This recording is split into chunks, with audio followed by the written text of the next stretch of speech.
কি ভাবছো? আমাকে তোমার মনে পড়বে না? পড়বে পড়বে, আমাকে তোমার ঠিকই মনে পড়বে। মিথ্যা করে হলেও একদিনের জন্য ভালোবাসা দেখিয়েছিলে, দেখিয়েছিলে তো।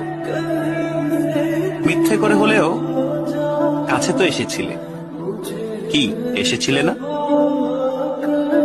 তোমার ভালোবাসা মিথ্যা হতে পারে, তোমার কাছে আসা অবুঝ দিনের বেড়ানোর সুখ হতে পারে, অপ্রাপ্তবয়স্ক আবেগ হতে পারে। কিন্তু এই যে তুমি মিথ্যা করে ভালোবাসা নিয়ে গেছো, প্রথম ভালোবাসার ছোঁয়া নিয়ে গেছো, সত্য সত্য।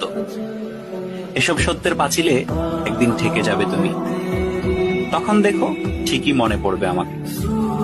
যার কাছে তুমি প্রথম মানুষ হতে যাবে, সে যদি প্রশ্ন করে আমার আগে তোমার জীবনে কোনো মানুষ এসেছিল কিনা, কেউ তোমাকে ছুঁয়ে দেখেছিল কিনা, তখন হয়তো মিথ্যেগুলো সাজিয়ে গুছিয়ে বলবে, কিন্তু আমি নামক ছোঁয়া তুমি ঠিকই ভেতরে ভেতরে টের পাবে। কি ভাবছো? আমাকে তোমার মনে পড়বে না? পড়বে, আমাকে তোমার ঠিকই মনে পড়বে।